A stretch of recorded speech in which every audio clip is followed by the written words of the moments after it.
These dark, psychological tactics and methods go beyond healthy attraction into manipulation, control, and obsession. I must caution you up front. Using these can cause serious emotional harm, damage relationships, and even backfire legally or socially. Also, keep in mind, using these tactics is not only harmful to your target, you will also be affected by them. You might suffer depression, anxiety, and even start losing touch to reality. That said, I'll outline 5 unethical but effective dark tactics used in manipulation and abusive relationships. Not to encourage them, but to expose how they work.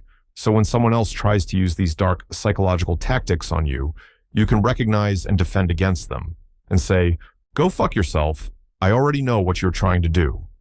Number 1. Trauma bonding, cycle of abuse and reward.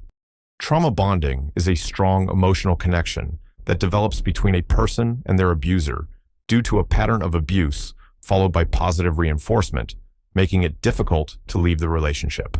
This cycle of abuse and reward creates a powerful, often paradoxical attachment where the victim experiences alternating periods of abuse, neglect, and then feelings of love, remorse, or kindness from the abuser. To give your example of this, imagine a father who beats his son every day, and then, at nighttime, he brings him his favorite ice cream, then starts crying in front of him and says, "I don't want to do that. The only reason I do that is I want to make you stronger. Because the outer world is very harsh, and I am just trying to make you prepare for it." There are also real cases like, in 2019, a woman named Sarah testified her boyfriend would vanish for weeks, then return with gifts and promises. She stayed for 8 years, saying, "I was addicted to the good times." Why it happens, why we as victims stay with the abuser despite the abuse.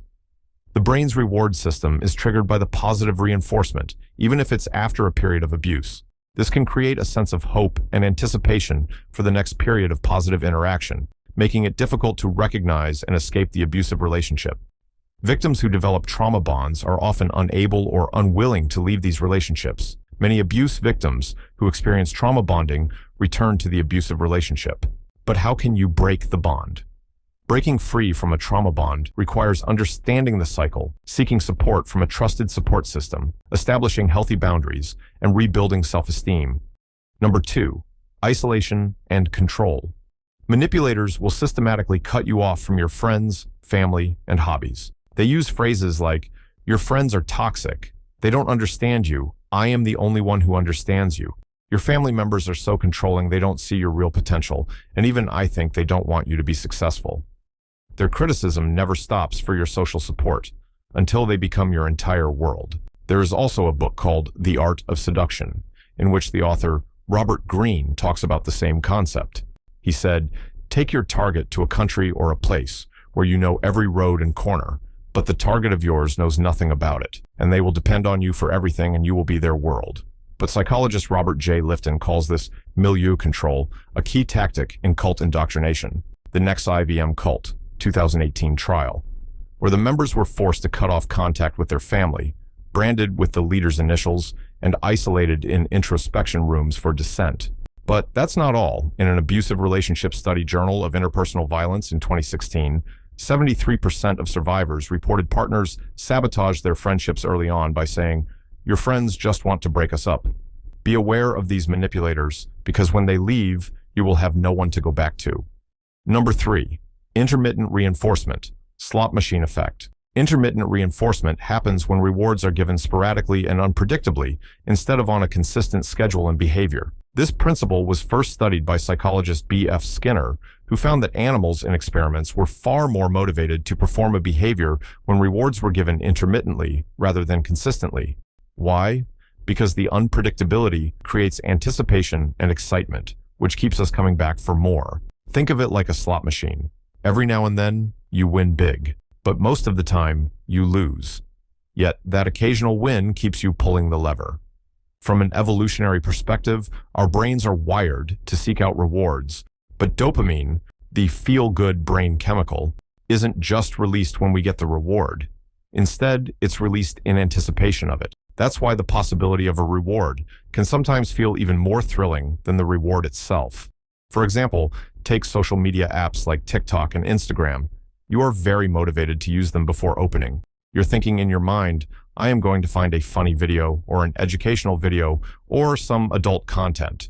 But then you open it, and even if you find the content you are looking for, you are not satisfied with it because your brain doesn't release dopamine. And that is what makes it a real tool for manipulators, how the manipulator uses it. Imagine you're living with an abuser or a manipulator who uses this tactic. You have just cleaned the house or cooked him his favorite meal, or he told you to do something and you did it right away. The action can be anything. Suddenly, he is giving affection, love, and praise, like how good you are, how beautiful you look, or how great you are as a person. Now, you will try to do the same action again and again to get the affection and praise you get before. But it never happens. The reward is always going to be unpredictable. That is what makes it so addictive.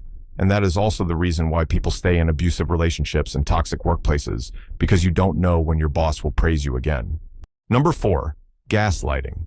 This tactic has become very popular nowadays, and you might already have heard about it. But the term gaslighting comes from the 1938 play Gaslight and the 1944 film Gaslighting, where a husband manipulates his wife to believe she's losing her mind. To her, depended on him. Let me give you a quick introduction.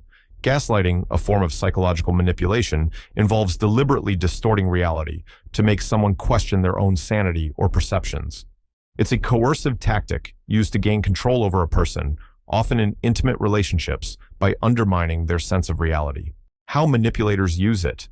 The manipulator will insist that an event or behavior you witnessed never happened and you're remembering it wrong. They will always make you question your memories again and again.